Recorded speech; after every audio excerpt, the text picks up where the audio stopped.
मजीद चाचा बड़े खुश थे कि आखिरकार 30 साल परदेस काट कर अब वो हमेशा के लिए पाकिस्तान वापस जा रहे थे।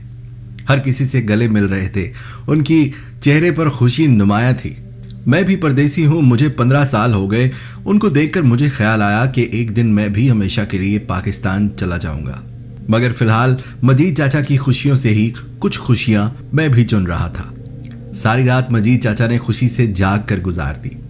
अगली सुबह उन्हें एयरपोर्ट छोड़ा और वापस आ गया। मैं अपने कामकाज में लग गया और मजीद चाचा पाकिस्तान पहुंच गए। खैरियत दरियाफ्त करने के लिए मैंने फोन किया। उन्हें खुश पाया, दिल को और भी तसल्ली हो गई। हफ्ता भी ना गुजरा था कि मैं ऑफिस से घर वापस आया। देखता हूं कि मजीद चाचा बैठे हुए हैं, चेहरा मुरझाया हुआ, कंधे झुके हुए। मैंने हैरान होकर पूछा, चाचा आप यहां वापस कैसे? मजीद चाचा ने उठकर मुझे गले लगाया और धाड़े मार मार कर रोने लगे। मैं इतना घबरा गया था कि मेरे हाथ पांव फूल गए। मैंने चाचा को जोर से गले लगाया और उन्हें चुप कराने की कोशिश करने लगा। चाचा के आंसू शायद पाकिस्तान में ही खुश्क हो चुके थे। मैंने खाना बनाया। मजीद चाचा नमाज पढ़ने लग गए। खाने से फारिग होकर मैंने दरियाफ्त किया, चाचा बताएं तो सही आखिर हुआ क्या है? चाचा ने बताया कि उनके 3 बेटे और 2 बेटियां हैं।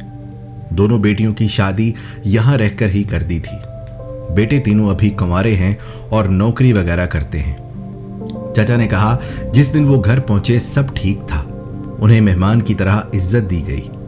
2 दिन बाद ही एक बेटे को रात देर से घर आने की वजह से जरा डांट दिया, तो जवाब में बेटे ने कहा आप आए हैं तो इज्जत से रहें, ज्यादा तहकीकात न किया करें कि मैं कहाँ जा रहा हूं और कहां से आ रहा हूं। मजीद चाचा खामोश हो गए। अगले रोज चाचा ने खुद ही उस बेटे को पास बिठाकर उससे माजरत की और उसका मूड ठीक किया। मजीद 2 दिन गुजरे तो दरवाजे पर दस्तक हुई। बाहर कोई लड़का उनके बड़े बेटे को बुलाने आया था। उसी बेटे ने दरवाजा खोला। ड्राइंग रूम में बैठे चचा मजीद अपने बेटे की उसके दोस्त से गुफ्तगू सुन रहे थे। दोस्त कह रहा था 4 दिन हो गए हैं तू रात को बाहर नहीं आता, हम तेरा इंतजार करते रहते हैं। बेटे का जवाब था यार अब्बा आया हुआ है, ये चला जाएगा तो आज़ादी मिल जाएगी, जब से आया है नाक में दम कर रखा है। उसके अल्फाज चचा मजीद के दिल में खंजर की तरह पेवस्त हो रहे थे। शायद चचा के कानों ने ही मजीद सुनने से इनकार कर दिया। चचा बेहोश हो गए। वो कई घंटे उसी कमरे के फर्श पर गिरे पड़े रहे। जब होश आया तब भी खुद को अकेले ही पाया। चचा की बीवी अपनी मोहल्ले की चंद खवातीन के साथ शॉपिंग करने गई हुई थी और बेटे घर से बाहर थे। चचा अपने खाली मकान की दीवारों से अजीब बातें करने लगे। मैं कहाँ गलत हूँ? क्या मैं इतना गलत हूँ? मैंने क्या नहीं किया? क्या मैं इतना गैर अहम हूँ?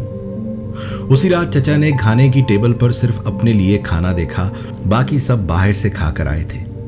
चचा ने गिला करना चाहा कि उनके साथ खाने की टेबल पर बैठ ही जाते, मगर मजीद तकलीफ दे जवाब न सुनने का हौसला था और न ही सवाल किया। खाना खाया और लेट गए। अगली सुबह चचा नमाज के लिए उठे, वजू कर रहे थे कि बेटे की जोरदार गरजती आवाज आई। कौन शोर कर रहा है इस वक्त? चचा किसी मासूम से बच्चे की तरह सहम गए और वजू अधूरा छोड़कर मस्जिद चले गए। वहीं वजू किया, नमाज पढ़ी और नमाज पढ़ने के बाद दुआ मांगते हुए चचा रोने लग गए। तभी इमाम साहब ने चचा को पूछा, क्या हुआ बड़े मियाँ, रोते क्यों हो? चचा ने सारा माजरा बयान किया और इमाम साहब से पूछा कि आप ही बताएं मुझे अब क्या करना चाहिए। इमाम साहब जो बहुत बुजुर्ग थे फरमाने लगे, अब तू कुछ नहीं कर सकता सिवाय बर्दाश्त करने के या उनके लिए हिदायत की दुआ करने के। जो वक्त तेरे बच्चों की तरबियत का था वो तूने परदेस में गुजार दिया। अब वो बच्चे नहीं रहे, उन्हें जिस तरह की परवरिश मिली वो वैसे बन चुके। अब या बर्दाश्त कर या उनसे अलग होकर कहीं और रह ले। चचा वापस घर गए, बीवी से तमाम हाल बयान किया। बीवी ने भी कह दिया कि मैं तो पहले ही कहती थी कि वापस आकर क्या करोगे, वहां तो फिर भी नौकरी थी, पैसा था, यहाँ फारिग रहकर बच्चों से ताने ही सुनने हैं।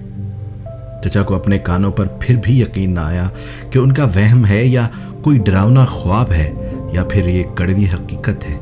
गर्ज अगली सुबह चचा ने बैंक में रखी हुई रकम से वापसी का टिकट खरीदा और बिना किसी को बताए वो अपने घर के दरवाजे को चूमकर ये कहते हुए निकले कि ऐ मेरे वहम कि तू मेरा घर है, मैं तुझ में रहना चाहता हूँ, पर वहम में नहीं। चचा की बातें सुनकर मेरी आंखों से निकलते आंसू मेरे सीने तक को तर कर गए। सन्नाटे को तोड़ते हुए मजीद चाचा की हल्की सी आवाज निकली, जहांजेब, मैं अब कभी पाकिस्तान तो नहीं जाऊंगा। जब मैं ना रहा तो मुझे यहीं परदेश में ही दफन कर देना। चचा फिर रोने लगे। मैं चचा के साथ लिपट कर जोर जोर से रोने लगा, क्योंकि मेरा दिल भी डरते हुए ये कह रहा था कि कहीं पाकिस्तान में बनाया गया मेरा घर भी मेरा वहम तो नहीं।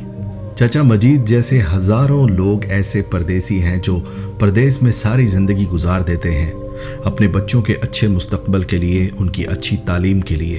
एक ख्वाब लिए फिरते हैं कि अपना घर बनाएंगे, उसमें रहेंगे, जिंदगी गुजारेंगे, उन रिश्तेदारों को मिलेंगे जिन्हें सारी जिंदगी मिल नहीं सके, उनकी खुशियों में, उनके गम में शरीक होंगे।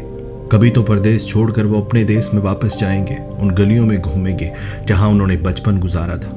उनमें से हजारों ऐसे भी हैं जो हर बार पाकिस्तान जाकर वापस आ जाते हैं। उनकी मजबूरियां उन्हें वापस ले आती हैं और फिर यहाँ से वो ताबूत में वापस लौटते हैं। यही वजह है कि मैं हर नौजवान से जो बाहर जाने की कोशिश में होता है, मैं उससे पहले यही कहता हूँ कि सोच लो, एक बार तुम परदेसी हो गए तो तुम्हारा रिश्ता पाकिस्तान से ऐसा नहीं रहेगा।